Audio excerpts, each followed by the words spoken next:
সকলে জানে না মুর্শিদের পীড়িতের কথা রে কথা তিন দিলে ছুটে না রে ওই প্রেম সকলে জানে না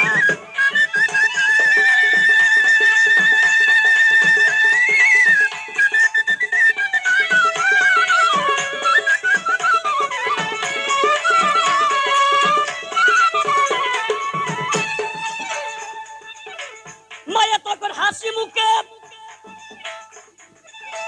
ছেলেকে বিদায় দিয়া দেয় 500 টাকা লইয়া যখন রওনা হইয়া যায় 500 টাকা লইয়া যখন রওনা হয়ে চলে গেছে আমের কাছে যা বলছে ভাই ওই আমের কাছে যা বলছে কাওয়ালি ভাই রে আমার মাত্র 5 ডিসেম্বর জায়গা ছিল ভাই আমি বিক্রি করে আমি এই 500 টাকা তোদের জন্য এনেছি ভাই এই নি তোদের 500 টাকা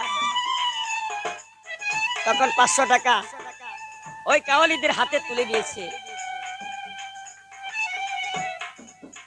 আমের বলছে ভাই কাওয়ালি রে তোরা এই মুহূর্তে আমার মুর্শিদের জুতা জোড়া দিবি টাকা দেওয়ার সাথে সাথে তারপরে আমেরকে মুখের দিকে চায় রয়েছে দেখে আমের অদরে তার আখি ঝরতেছে তখন ভাই কাওয়ালিরা ওই পায়ের জুতা জোড়া তখন আমের হাতে তুলে দিয়েছে এই নি আমের তার মুর্শিদের জুতা জোড়া পীরের জুতা যখন বাজান নাকের কাছে নাই হাতে লইয়া তখন আমের রে নাকের কাছে নাই পীরের জুতা যখন বাজান নাকের সঙ্গীতে লাগিল নিজাম নামের খণ্ডরে পাইয়া আর্তেজ হইল জুতা জোড়া যখন বাজান দেখেন নিজাম নামের গেছে গন্ধ হইয়া আমের পাগল সাদি আর আমের বলিছে এই জুতা জোড়া রাখবো আমি যত্ন করিয়া বাবা পীরের প্রেমের প্রেমিক যারা রে মুর্শিদ প্রেমের প্রেমিক যারা রে ভিতর পুরা হইল কালা রে মৌলার প্রেমের প্রেমিক যারা রে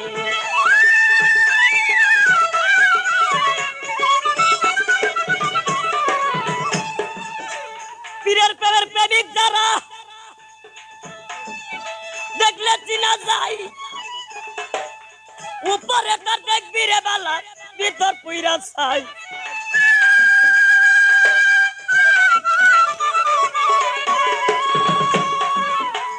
উপরে তার দেখবি রে বালা ভিতর খাইছে গুনে বনপুরা হরিণীর মতো আমি ঘুরে দাসে দাসে আমি বড় অপরাধী রে দরদি আল্লাহ দুনিয়ায় রে ওই প্রেম সকলে জানে না মুর্শিদের পীড়িতের কাটা রে কাটা দিন দিলে ছুটে না রে ওই প্রেম সকলে জানে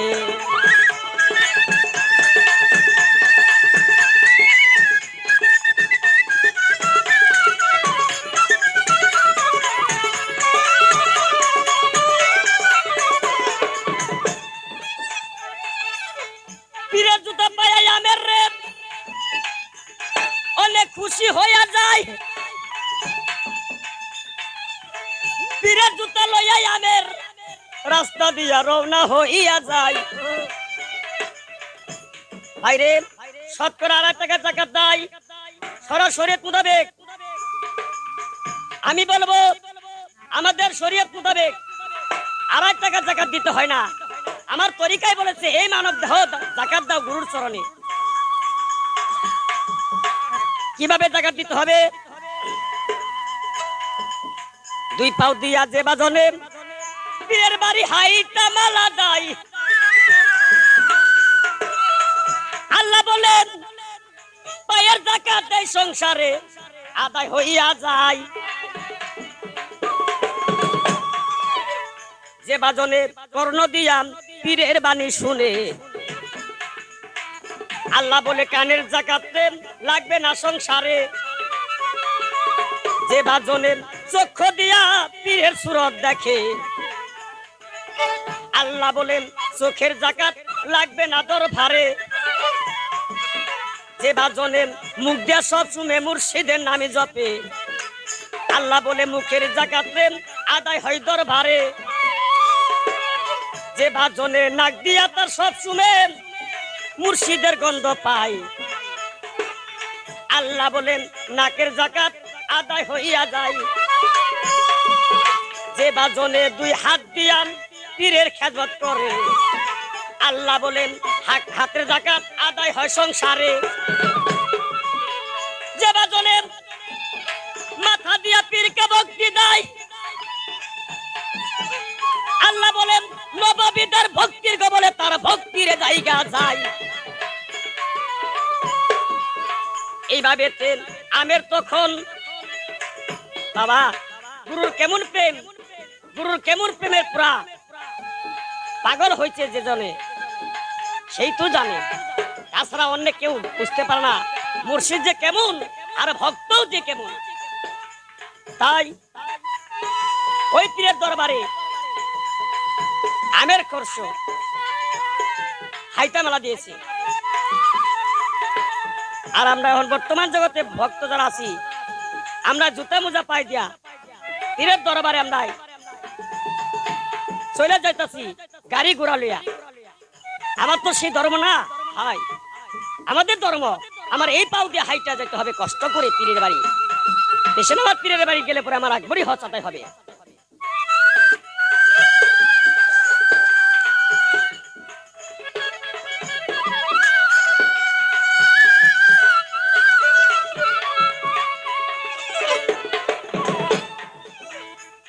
আমার এই বলিয়া আমের কোর্স রাস্তা দিয়া হাইটা মেলা দেয় অন্তর্জামিন কামেল পীর, ওই ভক্তকে পরীক্ষা কইরা যায়। অন্তর্জামিন কামেল পীর ভক্তকে পরীক্ষা করতেছে কেমন আমার ভক্ত হয়েছে। ভক্ত আমার মাতারে পিতা, ভক্ত আমার গুরু, ভক্ত আমার নাম রাইকাছেন পাঞ্চা কল্প তরু। ভক্ত আমার মাতা পিতা, ভক্ত আমার গুরু, ভক্তি আমার নাম রাইকাছে বাবা পাঞ্চা কল্প তরু। ভক্তের দিন হয় ভগবান যদি ভক্ত শাস্তে পারে, আরে নিজে কি আর কৃষ্ণ গোজাইয়া ভক্তি দায় রাধার পাইরে। ওইবার যে বাদনে সূক্ষ্ম প্রেম করে মুর্শিদেরই সাথে, তার মন মজে নাই অন্য কামের রে দরদি। এই বাবা সংসারে রে ওই প্রেম সকলে জানে না।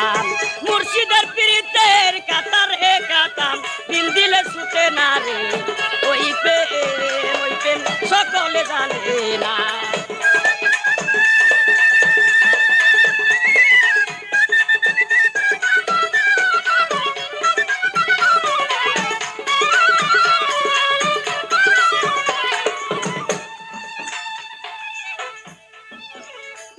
দরবারে যখন কষ্ট কইরাম হাইটা মালা দেয় অন্তর্জামিন কামেল পীর, তখন কি কামে কইরা যায়। অন্তর্জামিন কামেল পীর কি করেছে, বাড়ির চারো মুর্দা সম্পূর্ণ গেট বন্ধ করে দিয়েছে। কোন মুর্দা সেই ওই ভক্তে যাইতে পারে না, পীরের রাস্তা নাই। পীরের রাস্তা না যায় তখন চারো পাঁচটা ঘুরতেছে, ঘুরতে ঘুরতে পাগল হয়ে ভক্ত হত মেনে ভক্তে কাঁদতেছে, কি অপরাধী করছি আমি, ওরে আবার তোমারই দরবারে, আমার পীরেরই দরবারে যাবো আমি। আমার পীরের সুরত খানি দেখিতে চারপাশে ঘুরতে ঘুরতে বক্তরে হইরন গেল হইয়া আমি কোন পাশ দিয়ে যাব পীরের আমি আস্থা নাই চলিয়া এই বলিয়া তখন বক্তে কাঁদতে আছেন এই না দুনিয়ায় আমের বলছে কি জানি অপরাধী করছি আল্লাহর দুনিয়ায় আমার ব্যথার ব্যতিক নাই সংসারে রে মনের দুঃখ কারে বলি রে ব্যথার ব্যতিক নাই সংসারে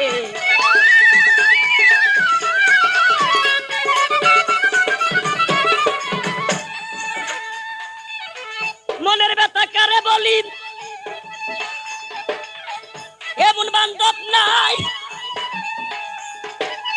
বেতার বেটিক থাকলে রে পরে আবার তুইলা কুলে নিত গুণের ভাই আমি এই জায়গায় হাবুডুবু করে চারপাশে ঘুরতেছি কোনো দেখি না আমার ব্যথার বেটিক আইসা আমাকে ঢাক দিয়া আমাকে বুকে টেনে নিবে আমি অনেক দূরে রেখে আসলাম আমার মাকে আমার পীরের আস্তানে এসে আমি পীরের আস্তানা যেতে পারি না এখন আমার কি কোনো কুলকুনারা দেখতেছি না হে মাবুদ রে হে মুর্শিদ তুমি রহমত করো আমি কি অপরাধী করেছি এই বলে যখন আমি ফরিয়াদ করতেছি আল্লাহর কাছে আর মুর্শিদের কাছে নালিশ করতেছে কি জানি অপরাধী করছি রে ওরে আল্লাহ এই বাবা সংসারে আমার বাজানের দেখবো রে আমি নয়ন ভরিয়ে তুমি কি করিয়া যাবো আমার পীরের আস্থা নাই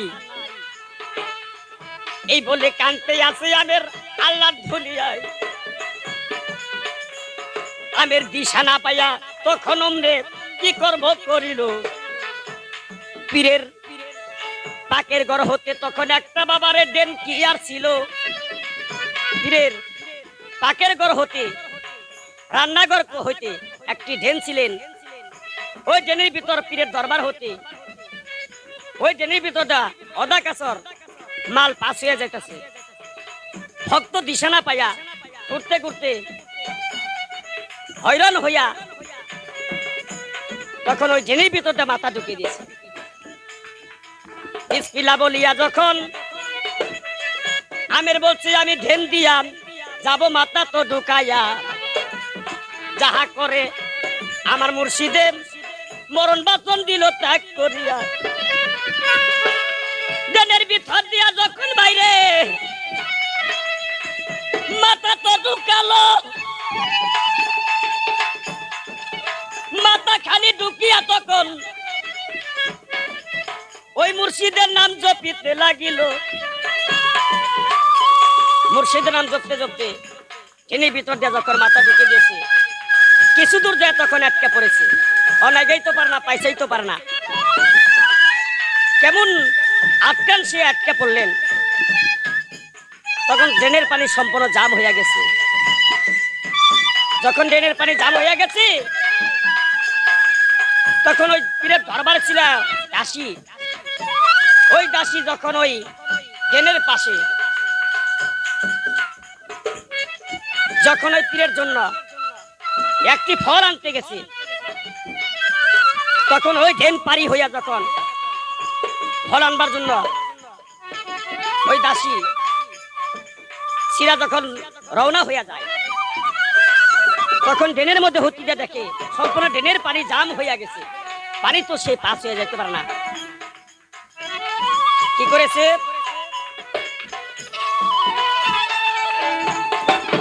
ড্রেনের পানি জাম দেখে রে দাসী কি কর্ম করিল দৌড়াইয়া তখন নিজামের কাছে তো বলিল নিজাম আউলিয়ার কাছে বলেছে হুজুর কি জানি কি ময়লা গো জমছে, ময়লা ছুটে না। ড্রেনের পানি আর তো বুঝি পাস হইয়া বাহির হলো না। ড্রেনের পানি তো পাস হইয়া বাহির হয়ে যাইতেছে না। কি জানি ময়লা জমছে হুজুর, ড্রেনের পানি জাম হয়ে গেছে। পীর বলেছে, হে দাসী রে, দাসী তুমি যাও,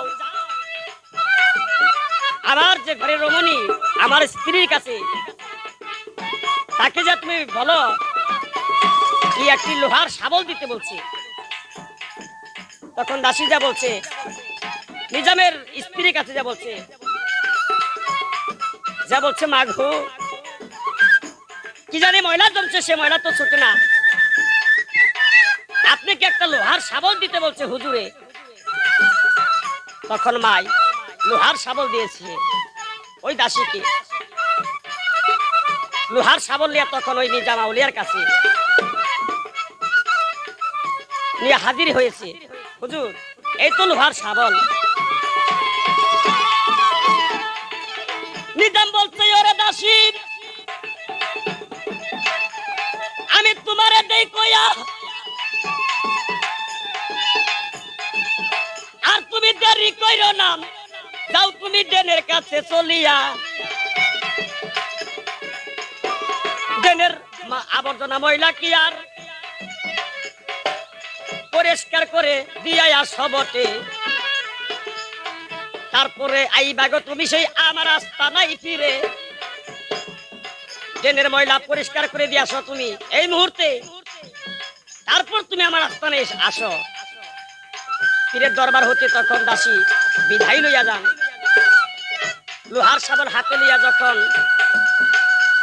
ওই ড্রেনের কাছে দর্শন দিয়েছে, দেখে পানি কোনো মুহূর্তে সে পার হয়ে যাইতে পারে না। দাসী যা করলেন কি, ওই ড্রেনের মধ্যে সেই ওই শাবল দিয়ে সে পারাবার শুরু করেছে। ওরে দাসী দিশা না পাইয়া ড্রেনে পাড়াইতে লাগিল, পাড়াইতে পাড়াইতে দাসী রে আবর আরে এমন চুরি একটা পারত মারিল রে, ওই পেন সকলে জানে না। মুর্শিদের পীরিতের কাতারে কাতাম দিন দিলে ছুটে না রে, ওই পেন সকলে জানে না।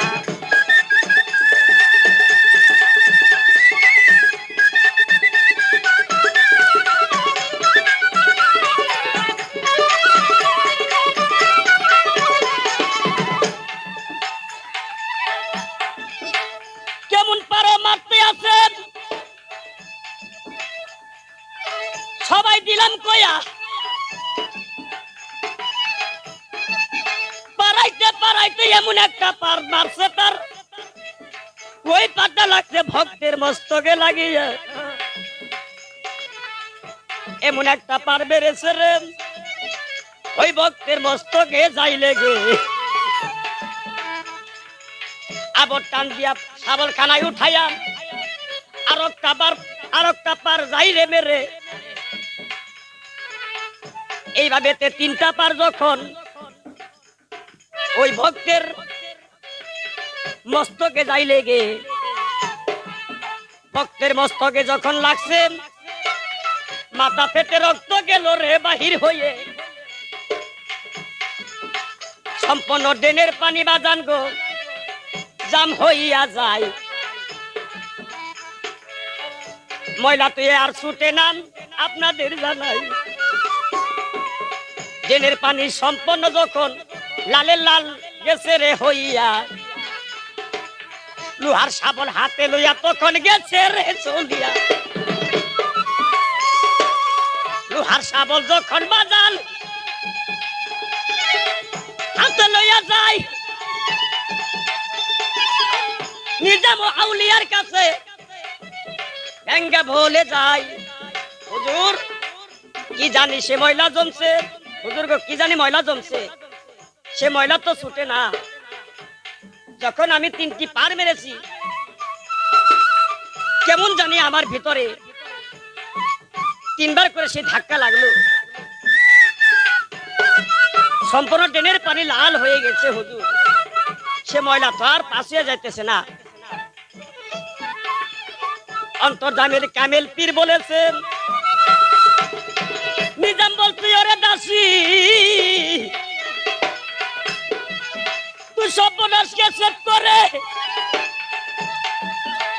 ওই যে আমার পানের ভক্ত রে তুই কেমনে কইরা গেলি রে মারিয়ে। ওই তো আমার পানের ভক্ত রে, তুই কি করে আমার এই ভক্তকে আঘাত করলি দাসী রে। এই কথা যখন দাসীকে বলতেছে অমনে দাসী তখন ওই নিজামের মাথার দিকে চেয়েছে।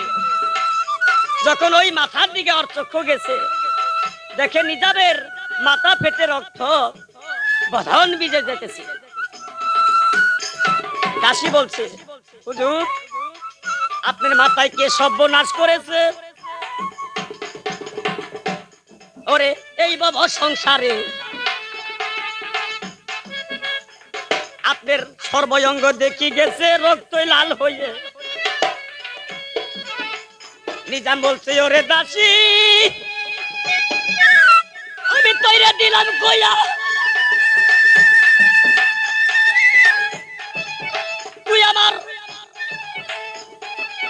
বক্তের আর পার মেরেছ, সেই পারের দাগ গেছে আমার মাথায় লাগিয়ে।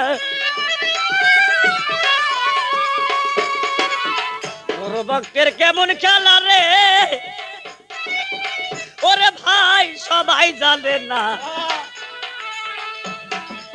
ব্যথার ব্যতিক বিনে এই জগতে কেউ দুঃখ বুঝে না। মনের জ্বালা কারে বলি রে, মনের দুঃখ কারে বলি রে। আমার ব্যথার ব্যতি নাই তো বটে রে, মনের জ্বালা কারে বলি রে।